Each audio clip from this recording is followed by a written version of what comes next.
Data is chaotic. To make sense of massive, entangled systems, we must force that chaos into a rigid, predictable geometry. This is a matrix. In mathematics, it is defined simply as a rectangular collection of objects, almost always numbers, enclosed in brackets. Its internal structure is built on two perpendicular axes. The horizontal sequences are organized into rows, and the vertical sequences are organized into columns. This specific arrangement allows us to treat whole systems of linear equations as a single unit, providing a streamlined way to solve for multiple variables simultaneously. To compute those linear systems, we first have to establish a strict taxonomy of how these grids are built, starting with their physical dimensions.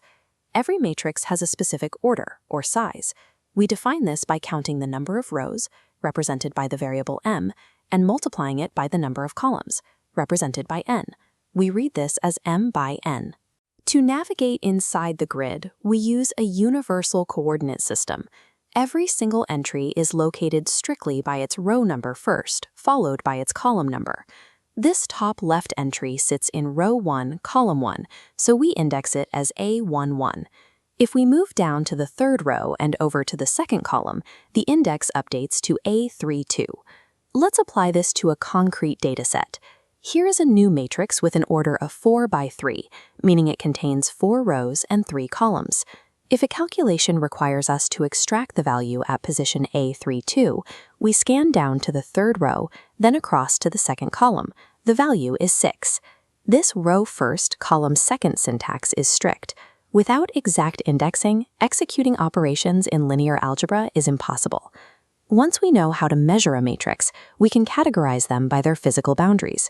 The simplest forms are restricted to a single dimension. A column matrix operates under a strict constraint. It is restricted to a single vertical axis. It can have infinite rows, but only one column. A row matrix operates on the exact opposite logic. It contains only a single horizontal sequence of numbers, like this array of 7, 2, and 6. As we expand both axes, we reach a critical geometric shape, the square matrix. This structure occurs uniquely when an array has an exactly equal number of rows and columns, like this 3 by 3 grid. By placing a 4 by 3 array next to it, the constraint is obvious. The 4 by 3 lacks equal dimensions, failing the condition for a square. Many core matrix operations, from calculating determinants to finding inverses, are mathematically defined only for square matrices. Because a square matrix has equal sides, it develops a highly specific internal anatomy. The central feature is the main diagonal. This is the sequence of elements where the row coordinate matches the column coordinate, such as A11, A22, and A33. If we clear out all surrounding data, leaving non-zero numbers isolated strictly on this center line, we produce a diagonal matrix. The most critical diagonal matrix in mathematics is the identity matrix, universally denoted by the capital letter I. The identity matrix is constructed with an unbroken line of ones running down the main diagonal, while every coordinate outside of that line is a 0. Its structural opposite is the zero matrix, which is exactly what it sounds like, an array where every element is 0. The identity and zero matrices function exactly like the numbers 1 and 0 in basic arithmetic. They provide the absolute mathematical constants needed to baseline complex equations. Between a fully populated grid and a sparse diagonal line, data can be arranged into highly specific internal topologies.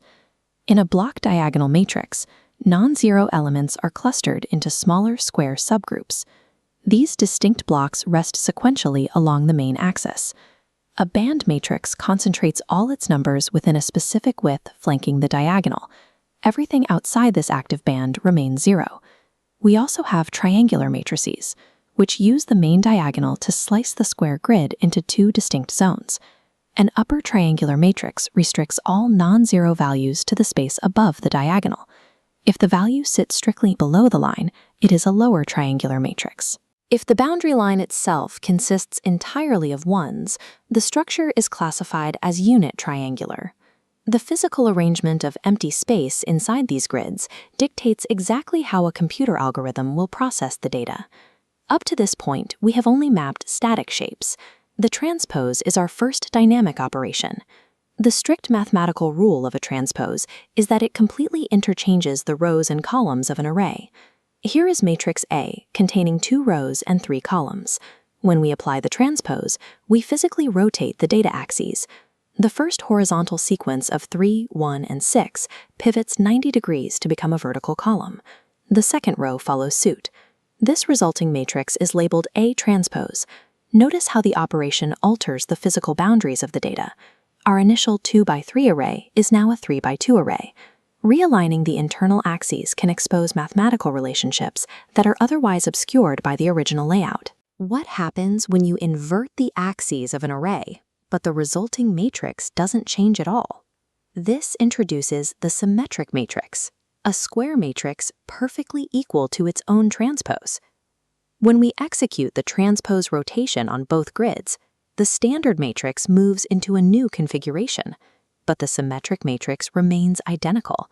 Its rows and columns contain the same values. We can use this property to solve incomplete data. In this symmetric matrix, we're missing the x value at position A21. Since symmetry acts as a mirror across the main diagonal, every element reflects its opposite, so x perfectly matches the 0 at A12. In this state, the matrix reflects its own data across its diagonal, functioning as its own transpose. We reach the final and most complex structural definition in our taxonomy, the orthogonal matrix. A matrix achieves orthogonality under one exact condition, if multiplying the matrix by its own transpose yields the identity matrix. This indicates that the row and column vectors of the matrix are mutually orthogonal, or perpendicular, in multidimensional space. Understanding these rules, from basic order to complex symmetry, establishes the vocabulary necessary for the operations of linear algebra.